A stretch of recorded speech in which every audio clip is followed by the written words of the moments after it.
Waste Bengal के राज्यपाल जगदीप धनखड़ अब 4 दिन के दौरे के लिए दिल्ली आ रहे हैं और इसी बीच वो प्रधानमंत्री नरेंद्र मोदी से भी मुलाकात करेंगे, गृह मंत्री अमित शाह से मुलाकात करेंगे। क्या बड़ा होने वाला है वेस्ट बंगाल में, क्योंकि कल शुभेंदु अधिकारी ने भी 50 नेताओं के साथ वहां के राज्यपाल से मुलाकात की है। देखिए, राज्यपाल धनखड़ जी जो आ रहे हैं वो परेशान हो गए हैं वेस्ट बंगाल से। वहाँ के जो वहाँ जुल्म हुए, जहाँ वहाँ मारकाट हुई, जो खेला होबे करके जो वहाँ पर अत्याचार हुआ, जो भारतीय जनता पार्टी के लोगों पर हुआ और वहाँ के जो दलितों पर हुआ, तो ये सारा कुछ। और उन्होंने बार बार उनसे, ममता दीदी से कहा कि इसको रोका जाए, इस पर आप ध्यान किए, आपका प्रशासन है, सब कुछ आपका है, तो आप ध्यान दें। वो 2 बार 3 बार बराबर उन्होंने बात की, लेकिन उनको नकारा गया और वो भी परेशान हो गए हैं। तो उनके हिसाब से और हमारे मुझे लगता है कि राष्ट्रपति शासन लगवाने की तैयारी पूरी चल रही है। और वो जब परेशान होकर के अब वो दिल्ली आ रहे हैं, यहाँ आकर के वो सारी बात बताएंगे जो कि उनको नकारा गया, उनकी बात को नहीं सुना गया। उन्होंने बड़ा समझाया कि आप जो है राजपाट निभाएं, तो वो उसमें नाकाम रहीं। इसलिए जो है राज्यपाल धनखड़ जी जो हैं वो यहाँ आ रहे हैं और यहाँ बैठ करके सारी समस्या का सब समाधान होगा और राष्ट्रपति शासन ज़रूर लगना चाहिए और लगेगा। ममता बनर्जी की तरफ से तमाम तरीके की चीजें हैं और अगर उत्तर प्रदेश में कोई भी घटना हो जाती है तो उसको लेकर ममता बनर्जी के नेता टिप्पणी देते हैं, और यही चीजें अगर वेस्ट बंगाल में होती हैं तो उसको लेकर आंखें क्यों बंद कर ली जाती हैं? वो ये तो उनकी आदत है। वो तो वहाँ पर दूसरों की कमियां निकालेंगे, अपनी कमियों को छुपा करके दूसरे स्टेटों की, उत्तर प्रदेश की। मैं तो ममता जी से कहना चाहता हूँ कि ममता जी आप देखिए, उत्तर प्रदेश को देख लीजिए, बंगाल को देख लीजिए। बंगाल की जनसंख्या इतनी नहीं है जितनी उत्तर प्रदेश की है। जिस तरह से योगी जी ने कोऑपरेट किया पूरे उत्तर प्रदेश को, और वहाँ एक भी दंगा नहीं हुआ जब से योगी जी आए हैं उत्तर प्रदेश में। जब तक समाजवादी सरकार रही कितने दंगे हुए, बहुत ज़्यादा दंगे होते रहे, और जब से योगी जी बैठे हैं एक दंगा दिखा दें। लेकिन ये ममता दीदी तो जैसे भी जीत कर आई हैं, उनको जो अहंकार हो गया है वहाँ पर, और जीतने का अहंकार हुआ वहाँ पर, एकदम उन्होंने 2 पार्ट खड़े कर दिए, भारतीय जनता पार्टी और वहाँ पर टीएमसी को बना करके खड़ा कर दिया, और उन्होंने फ़र्क परस्ती शुरू कर दी। और किस तरह से देखो आप, वैसे तो अपने आप को बड़ा बताती हैं, अब विधायकों को इनको तोड़ने की राजनीति वहाँ चल रही है, किस किस तरह से डरा धमका के उनको लिया जा रहा है। तो वो एक दबंग है, और जिस तरह से उन्होंने घुसपैठी अपने यहाँ घुसाए, उनका भी बड़ा ज़बरदस्त लोगों पे असर है। वो डरे हुए हैं। वहाँ के जो विधायक भारतीय जनता पार्टी के हमारे विधायक जीत गए हैं, वो भी डरे हुए हैं। डर के वो उनमें शामिल होने की कोशिश कर रहे हैं कि भाई हमारे ऊपर हमला ना हो जाए। जब केंद्र सरकार के मंत्रियों पर, भारतीय जनता पार्टी के बड़े बड़े नेताओं पर हमला कर रही हैं, तो वो तो वहीं रहते हैं। उन्हें तो डर लग रहा है कि हम अपने परिवार को, अपने बीवी बच्चों को और अपने आप को हम कैसे सुरक्षित करें। तो वो विधायक भी डर डर के इनकी तरफ को चल रहे हैं। लेकिन अब ममता दीदी जी अब इतना ज़्यादा आप वो न करें, और सारे आप समेत आपके कई मंत्री और जो आपके विधायक जिन्होंने उसमें आरोपों में है रिश्वत लेने के, 4-4 वहाँ रिश्वत भी चल रही है खूब, अपने रिश्वतों के आरोपों में है। इनकी वीडियो बनी हुई है कि किस किस तरह से 5-5 लाख रुपए मांग रहे हैं। और ये भी देखा गया कि किस तरह से वहाँ जुल्म हुए, वहाँ जनता के साथ जुल्म हुए, वहाँ पर किस तरह से लड़ा रही हैं, किस तरह से फ़र्क परस्ती कर रही हैं, किस तरह से। ये सारी चीज़ें जो है अब वहाँ रिपोर्ट आने वाली है। मीटिंग बैठेगी दिल्ली में, जो हमारे राज्यपाल जी आकर के सारी बात, वहाँ का सारा बातचीत बताएंगे। वहाँ का जो माहौल हुआ, जो वहाँ पर लोगों पर अत्याचार हुए, जो वहाँ पर रेप हुए, जिस तरह से लड़कियों को मार मार कर उनकी चोटियाँ पकड़ पकड़ के खींचा गया, और जिस तरह से पथराव किए गए, जिस तरह से बमबारी की गई, सारी बातें वो ममता दीदी की सारी बातचीत वहाँ बंगाल को लेकर के चलेगी कि जो जनता वहाँ की डरी हुई है, और उस पर वहाँ पर इनका शासन हटाया जाए और राष्ट्रपति शासन लगाया जाए। यहाँ पर आपने कहा कि वहाँ बीजेपी के जो नेता हैं और वो जीत गए हैं, उन्हें भी डर है कि कहीं उनकी जान को कोई खतरा ना बन जाए। अभी जलपाईगुड़ी के एमपी के ऊपर भी हमला हुआ था वेस्ट बंगाल में। सवाल ये है कि हम लगातार इस सवाल को उठाते हैं कि वेस्ट बंगाल में आखिरकार राष्ट्रपति शासन कब लगेगा। प्रधानमंत्री वहां का दौरा कर चुके हैं, अमित शाह से मुलाकात शुभेंदु अधिकारी की हो चुकी है, तो फिर राष्ट्रपति शासन में देरी क्यों, और आखिरकार कब लगेगा राष्ट्रपति शासन? बिल्कुल देरी नहीं होनी चाहिए। मैं तो अपील करता हूं केंद्र सरकार से भी और हाई कोर्ट और सुप्रीम कोर्ट से भी, सबसे मैं इनसे अपील करता हूं कि बहुत जल्द से जल्द वहां राष्ट्रपति शासन लगाया जाए। कि जिस तरह से वहां दहशत का माहौल, जीते हुए विधायक, अब विधायक भी देख रहे हैं कि केंद्र सरकार के मंत्रियों पर कैसे हमले हो रहे हैं, और हम तो यहाँ के विधायक हैं। और ममता दीदी के वहाँ उसमें बंगाल में वहाँ रह रहे हैं, तो उन्हें अपना डर, अपने बीवी बच्चों का, सबका, देखो सबको डर होता है कि कहीं हमारे जो हमला ना हो जाए, और वो डर डर के सब उधर को खिसकते जा रहे हैं।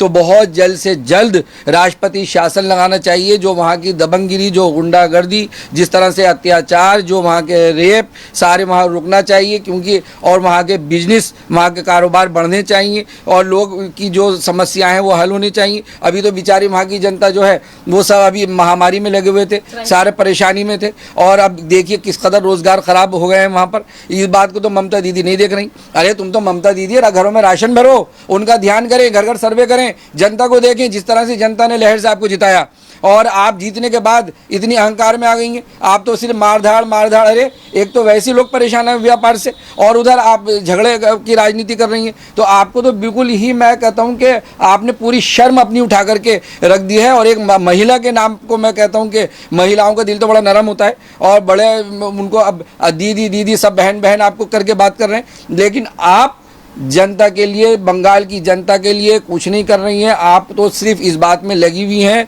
कि जो घुसपैठी आपने घुसा लिए हैं, वो घुसपैठी किस तरह से वहाँ पर आतंक फैलाएं, किस किस तरह से लोगों को मारें, कैसे डराएं धमकाएं, कैसे बमबारी करें, और जो भारतीय जनता पार्टी के विधायक जीत गए हैं वो डर डर के कैसे आपके पास चले जाएं। वेस्ट बंगाल में जो हिंसा हुई, वेस्ट बंगाल में जैसे ही चुनाव के रिजल्ट 2 मई को आए, और उसके बाद जो हमें हिंसा देखने को मिली कि तमाम लोगों ने अपने घर छोड़े, आसाम की तरफ उन लोगों ने पलायन किया।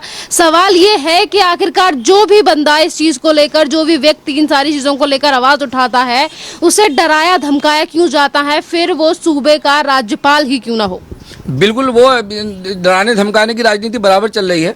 ममता दीदी को ये समझना होगा कि ममता दीदी, ज़रा आप अपना घर तो छोड़ कर देखें। किस तरह से आपने वहाँ का माहौल ऐसा बना दिया कि जो वहाँ के सारे हमारे भाई वहाँ से भागने लगे। हमारे भारतीय जनता पार्टी के कार्यकर्ता, हमारे हिंदू भाई सारे के सारे एकदम पलायन करने लगे। कोई असम के बॉर्डर जा रहा है, कोई कहीं जा रहा है, और वो घर छोड़ छोड़ के अपना व्यापार, अपना घर, सब कुछ, अपना रिश्तेदार। और आप छोड़ के देखिए ना कि किस तरह आपके दिल पे बीतेगी। लेकिन आप तो अपना राजपाट में आराम से आप महल में पड़ी हुई हैं। आप तो खूब बढ़िया बढ़िया अपने सोने की चूड़ियाँ, उसके अंदर हीरे के नग, और अपने कानों में टॉप्स और उसमें हीरे के नग, और आप अपने आप को एक चप्पल पहन करके अपने आप को बताती हो कि मैं बड़ी सिंपल हूँ, बड़ी गरीब हूँ, मैं एक धोती बांध करके और एक चप्पल पहन के मैं चल रही हूँ। अरे अपने हाथों के कड़े तो दिखा दीजिए, जो आप सोने के लाखों रुपए के पहन रही हैं, लाखों रुपए के टॉप्स हीरे के जो आप कानों में डाल के टहल रही हैं, आप वो तो दिखा दीजिए। आप जनता को चप्पल दिखा रही हैं। आप शर्म आनी चाहिए आपको कि वहाँ पर आपने क्या माहौल बना करके, जो वहाँ का डरा धमका करके। और अब भी आप देखें किस तरह से बात कर रही हैं कि विधायक हम सबको नहीं लेंगे, कि सब किस तरह से बात करेंगे। अरे तो तुम्हारे पास आ कौन रहा है? सारे डर के आ रहे हैं ममता जी आपके पास। अभी देखिए राष्ट्रपति शासन लगने वाला है, आपका सारे का सारा दूध का दूध, पानी का पानी आपके सामने आ जाएगा। राष्ट्रपति शासन को लेकर आपने बात कही, राज्यपाल के दौरे की बात करें तो राज्यपाल का दौरा इसीलिए भी अहम है क्योंकि काफी दिनों से मांग उठ रही है कि राष्ट्रपति शासन लगाना चाहिए। अब राष्ट्रपति इस मांग को उठाते हैं या नहीं, ये देखने वाली बात होगी।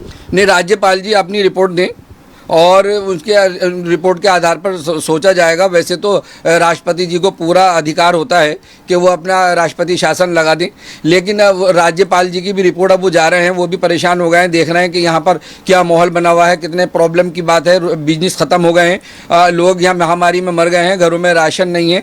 तो ये सारी समस्याओं को देख करके वो वहाँ पर जो है राज्यपाल जी, वो पूरी धनखड़ जी जो है हमारे, वो यहाँ पर आकर के पूरी रिपोर्ट देंगे और उस पर पूरी टीम बैठेगी। यहाँ पर सारे हमारा संगठन उसको देखेगा। और मैं वहाँ की जनता से और वहाँ के विधायकों से एक अपील करना चाहता हूँ कि आप बिल्कुल न डरें।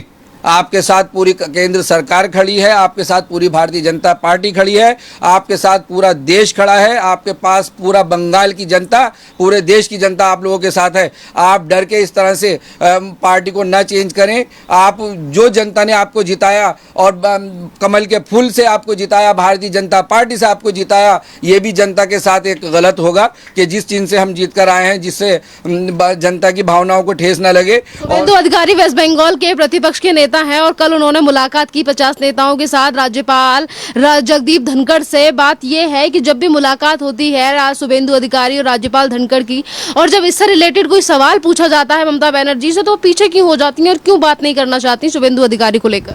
शुभेंदु अधिकारी जी से तो पहले से ही आप खफा हैं और बड़ा ज़बरदस्त, उनको तो ये लगता है कि चले क्यों गए। अरे ये तो सबको अपना अधिकार है, सबको सब जा सकते हैं, कोई कहीं पे भी जा सकता है और ये तो लोकतंत्र है। आप इस बात को क्यों वो कर रही हैं? अरे वो अपना आए हैं और आपको उन्होंने हरा दिया। जब वो हार गई हैं तो उससे भी बड़ी ज़बरदस्त चिड़मी है कि मुझे एक हराने वाला कौन आ गया। अरे वहाँ की जनता ने, वो उन्होंने थोड़ी, जनता ने हराया है और आपको तो इतनी बहुमत से आपको जिताया है।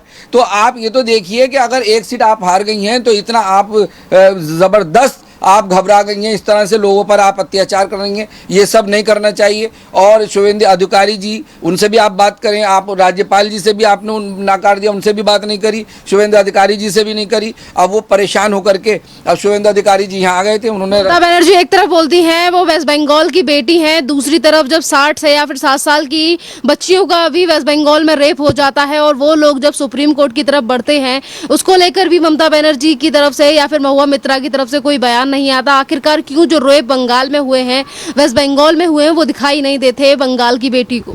देखिए, ममता दीदी अब वहाँ की मुझे नहीं लगता कि बेटी हैं, और मुझे दीदी कहते हुए भी उनको मुझे अफसोस हो रहा है कि किस तरह की आप दीदी हैं। अब ये तो वैसे भी दीदी के नाम से चिढ़ती हैं, प्रधानमंत्री जी ने कह दिया दीदी ओ दीदी, उससे आप चिढ़ गई हैं। ये हर बात को ये इसी तरह से इनके अंदर चिड़चिड़ाहट के ये चाह ही नहीं है कि कोई मुझे दीदी कहे, क्योंकि दीदी का नाम, क्योंकि वहाँ जिस तरह से इन्होंने हालात बना दिए, वहाँ का माहौल बना दिया, जिस तरह से वहाँ इस कदर दहशत का माहौल हो गया है कि लोग डरे हुए छुपे हुए बैठे हुए हैं।